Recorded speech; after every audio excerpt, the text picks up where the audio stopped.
Let's discuss about my presentation. As classroom learning and teaching is undergoing unprecedented change with time, various educational theories play their best role in the teaching learning process, and education technology provide an extra edge to implementing the same. Although we may not always realize what technology is an integral part of our daily lives. It influences how we communicate, socialize, connect, play, and learn. Technology augments its presence in our daily lives. It would be imperative to ensure the presence of same technology in the classroom. Gradually, technology has been making its way to revolutionizing the methods of teaching and learning. Technology has made its way to the classroom, increasing the engaging and interactive elements. Many students benefit from it, right from the use of audio, video, graphics, simulations, and many other things. In today's context, learners are already familiar with various technologies which helps in modernizing the classroom with computerized tools and apps that make sense in a classroom setting.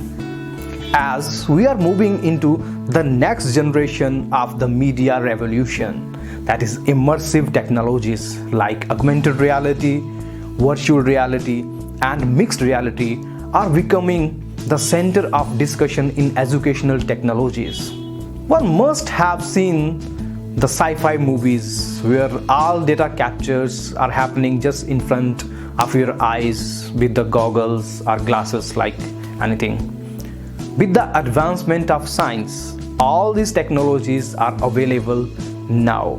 Although mostly for commercial purpose, what these technology equally can change the field of education if employed meticulously.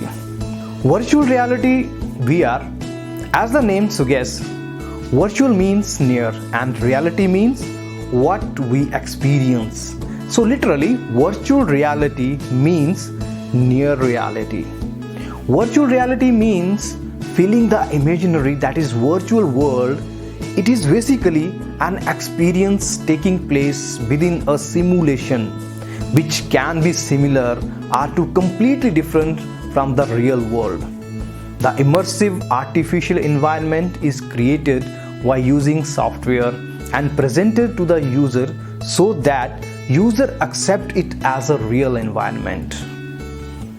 Unlike traditional user interface and viewing a screen in front of them, users are immersed and able to interact with 3D and 360-degree world, which can further simulate by using as many senses as possible, like hearing, touch, vision, even smell. Currently, head-mounted devices, that is HMD, is required to feel the immersive user experience in virtual reality.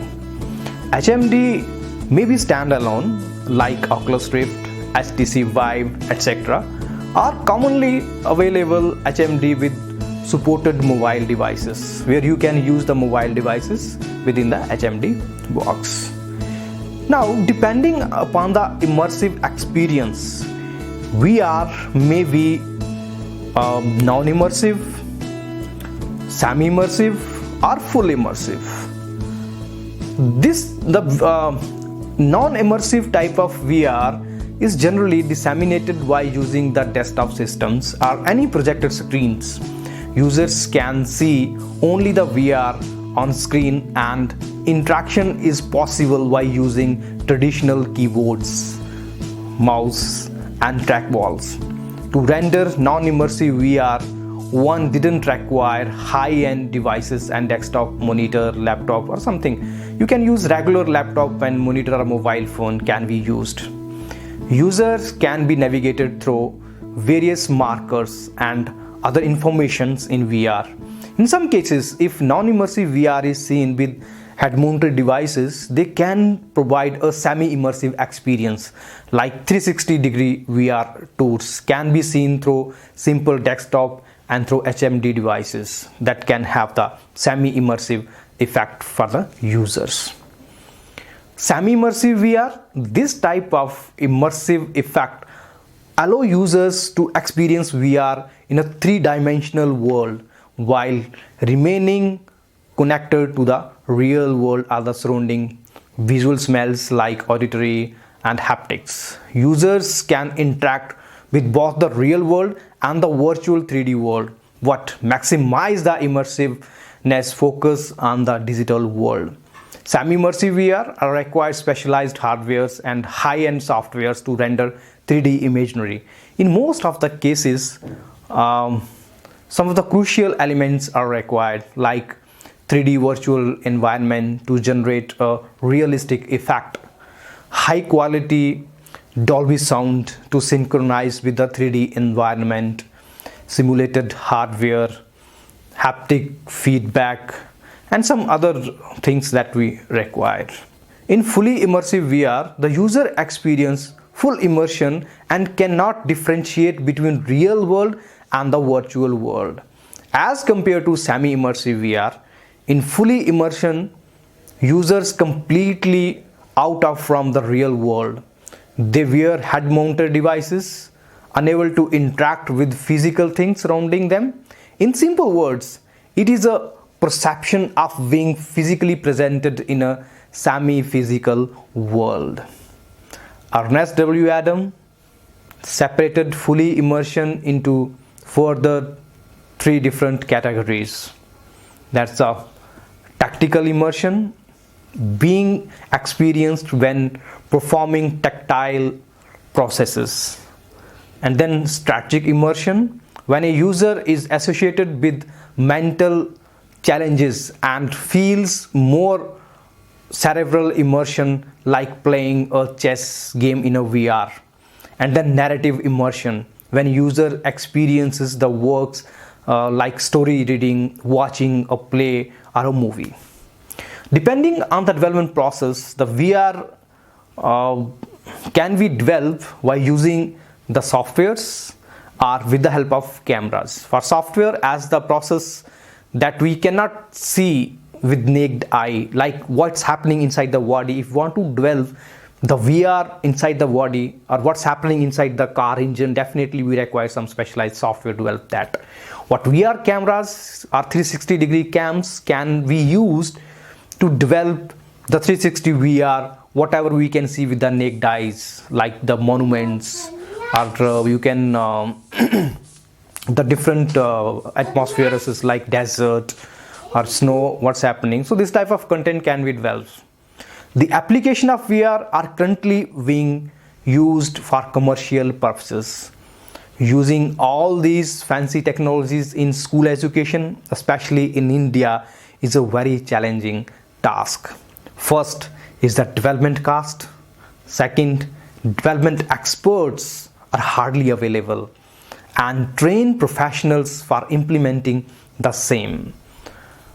I participated in various training programs in different universities in their faculty development programs basically, and conducted sessions on developing VR content.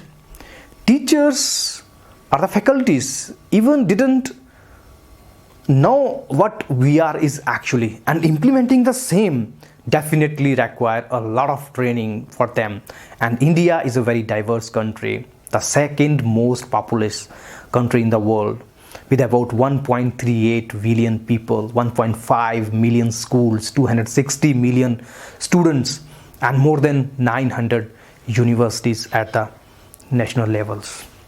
So our main motto is whatever will be given to the schools, it should be available freely or at least open source. My journey for development of VR started with while working with Google as a local guide for editing and updating the Google Maps. I believe most of us are using the Google Map for various purposes, and you must have seen various 360-degree panoramas updated by the users and in fact the Google, and in some cases a simple VR tour by stitching together the different 360 panoramas.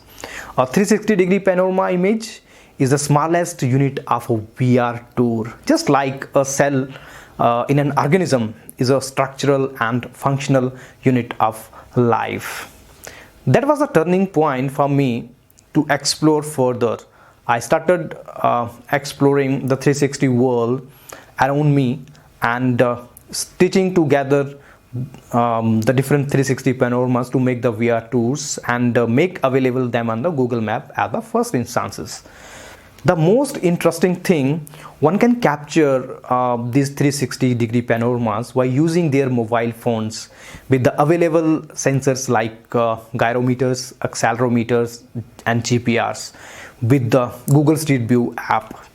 I mostly use the app to capture a 360-degree pano with my mobile phone during the training sessions and then copy that images to my laptop computer for further processing and stitching. It is the easiest way, although I have my own set of